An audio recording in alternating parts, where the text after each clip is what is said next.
بالله من الشيطان الرجيم بسم الله الرحمن الرحيم۔ محترم سامعین کرام، سیرت النبی صلی اللہ علیہ وسلم کورس کے سلسلہ اسباق میں ازواج مطہرات کے حالات پچھلے سبق سے ہم نے شروع کیے تھے۔ آپ صلی اللہ علیہ وسلم کی پہلی زوجہ کے حالات ہم نے پچھلے سبق میں پڑھے۔ اس سبق سے ہم شروع کریں گے امہات المومنین سیدنا سودہ بنت زمعہ رضی اللہ تعالی عنہ کے حالات سے۔ آپ صلی اللہ علیہ وسلم کی دوسری بیوی کا نام سودہ ہے اور ان کے والد کا نام زمعہ بنت قیس بن عبد شمس ہے، اور ان کی والدہ کا نام شموس بن قیس بن عمر ہے۔ ان کا پہلا نکاح ان کے چچا زاد بھائی سکران بن عمر سے ہوا۔ میاں اور بیوی دونوں شروع ہی میں مسلمان ہو گئے تھے اور ہجرت کر کے حبشہ چلے گئے تھے۔ اس کے بعد جب دونوں حبشہ سے مکہ واپس آ گئے تو کچھ دنوں بعد مکہ ہی میں ان کے شوہر کا انتقال ہو گیا، اور انتقال کے بعد حضور اکرم صلی اللہ علیہ وسلم سے ان کا نکاح ہوا۔ حضرت عبداللہ بن عباس رضی اللہ تعالیٰ عنہ کا بیان ہے کہ حضرت سودہ رضی اللہ تعالیٰ عنہ نے ایک خواب میں دیکھا کہ حضور صلی اللہ علیہ وسلم پیدل چلتے ہوئے ان کی طرف تشریف لائے اور ان کی گردن پر اپنا مقدس پاؤں رکھ دیا۔ جب حضرت سودہ رضی اللہ تعالیٰ عنہ نے اپنے شوہر سے اس خواب کا تذکرہ کیا تو انہوں نے کہا کہ اگر تیرا خواب سچا ہے تو میں عنقریب مر جاؤں گا اور حضور صلی اللہ علیہ وسلم تجھ سے نکاح فرمائیں گے۔ اس کے بعد دوسری رات حضرت سودہ رضی اللہ تعالیٰ عنہ نے یہ خواب دیکھا کہ وہ لیٹی ہوئی ہیں اور اسی درمیان آسمان سے چاند ٹوٹ کر ان کے سینے پر گر گیا ہے۔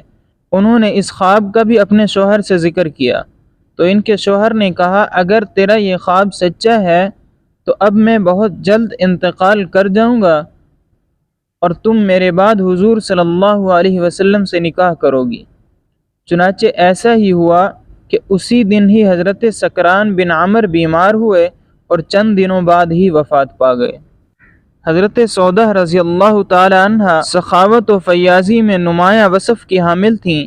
ایک مرتبہ حضرت عمر رضی اللہ تعالی عنہ نے ان کی خدمت میں دراہم سے بھری ہوئی ایک تھیلی بھیجی تو انہوں نے وہ تھیلی لانے والے سے پوچھا کہ اس میں کیا ہے؟ وہ بولے کہ اس میں دراہم ہیں۔ تو حضرت سودہ رضی اللہ تعالی عنہ نے تعجب کرتے ہوئے کہا کہ کھجوروں کی طرح تھیلی میں بھی دراہم بھیجے جاتے ہیں؟ یہ کہہ کر اسی وقت تمام دراہم کو تقسیم کر دیا۔ حضرت سودہ رضی اللہ تعالی عنہ کا انتقال صحیح قول کے مطابق حضرت عمر رضی اللہ تعالی عنہ کی خلافت کے آخری دور میں سن 23 ہجری میں ذی الحجہ کے مہینے میں ہوا۔ حضرت عائشہ بنت ابی بکر صدیق رضی اللہ تعالی عنہ کے مختصر حالات۔ آپ صلی اللہ علیہ وسلم کی تیسری بیوی کا نام عائشہ ہے اور ان کے والد کا نام عبداللہ بن عثمان ہے اور والدہ کا نام زینب بنت عامر ہے۔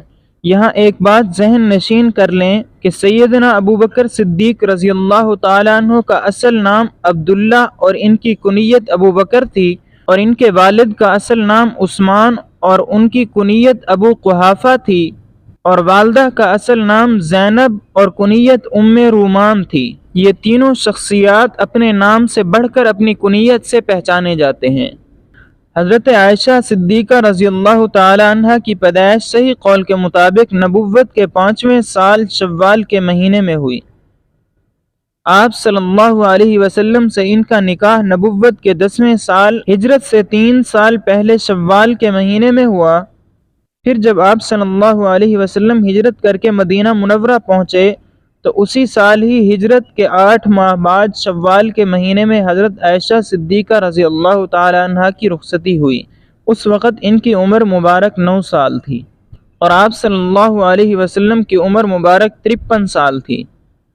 9 سال تک یہ آپ صلی اللہ علیہ وسلم کی صحبت میں رہیں، اور جب آپ صلی اللہ علیہ وسلم کا انتقال ہوا تو اس وقت سیدنا عائشہ صدیقہ رضی اللہ تعالی عنہ کی عمر مبارک 18 سال تھی۔ حضرت عائشہ صدیقہ رضی اللہ تعالی عنہ تمام ازواج مطہرات میں سے سب سے زیادہ قرآن و حدیث اور فقہ کا علم رکھنے والی تھیں۔ آپ کی فقاہت کا اندازہ اس بات سے لگایا جا سکتا ہے کہ صحابہ کرام کو اگر دین کی کوئی بات سمجھ نہیں آتی تھی تو وہ بھی سیدنا امی عائشہ رضی اللہ تعالی عنہ سے سوال کیا کرتے تھے۔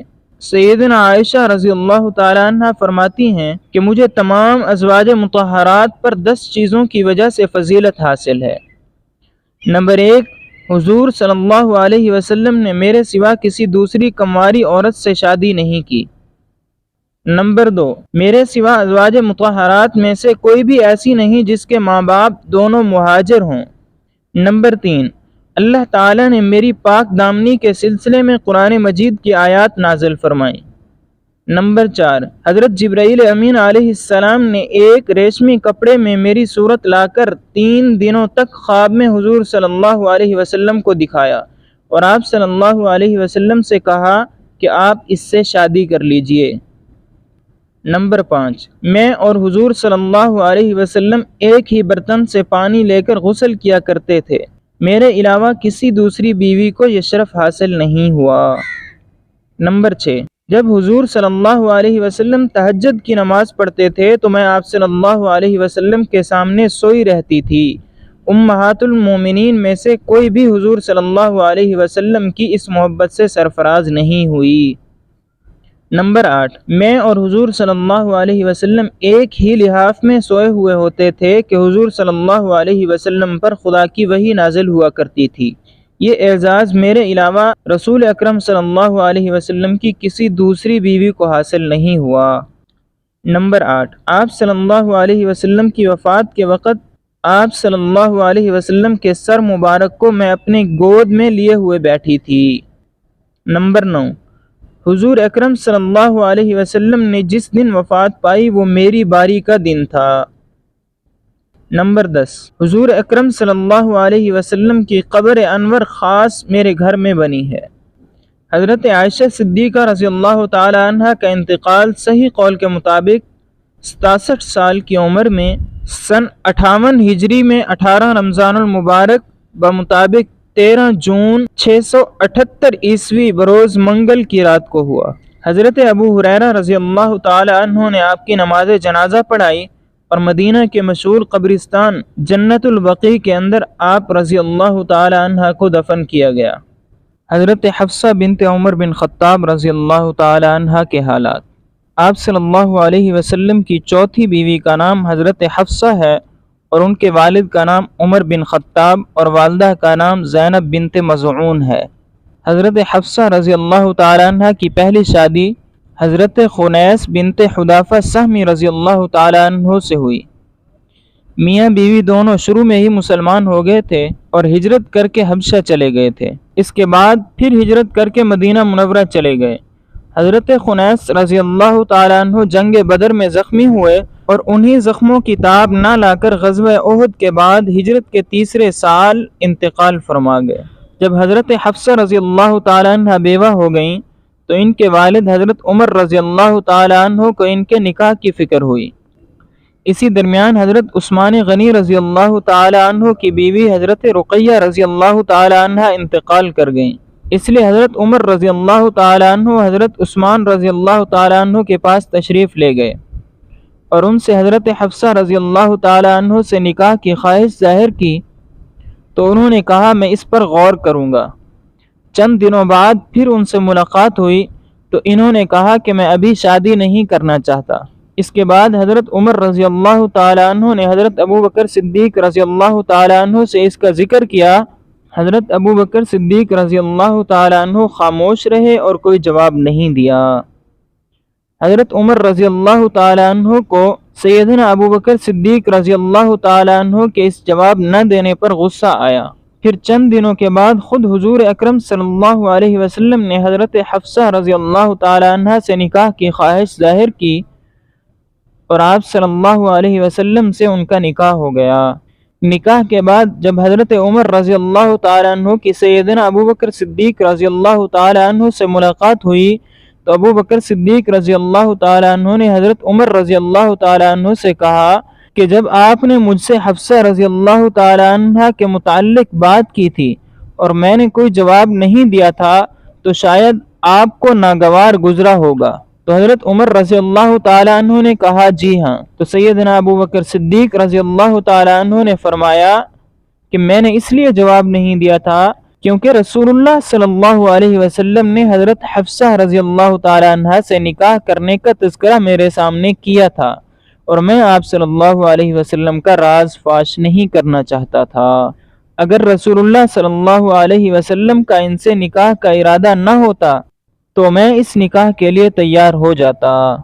حضرت حفصہ رضی اللہ تعالیٰ عنہ بہت ہی بلند ہمت اور سخاوت شعار خاتون تھیں۔ حق گوئی، حاضر جوابی، فہم و فراست میں اپنے والد بزرگوار کا مزاج پایا تھا۔ کثرت سے روزہ رکھتی تھیں، تلاوت قرآن اور دوسری عبادتوں میں بھی ہر وقت مصروف رہا کرتی تھیں۔ صحیح قول کے مطابق حضرت حفصہ رضی اللہ تعالیٰ عنہ کا انتقال 63 برس کی عمر میں 45 ہجری شعبان المکرم کے مہینے میں ہوا۔ مروان بن حکم نے آپ کی نماز جنازہ پڑھائی اور آپ رضی اللہ تعالی عنہ کی قبر مبارک بھی جنت البقیع میں بنائی گئی۔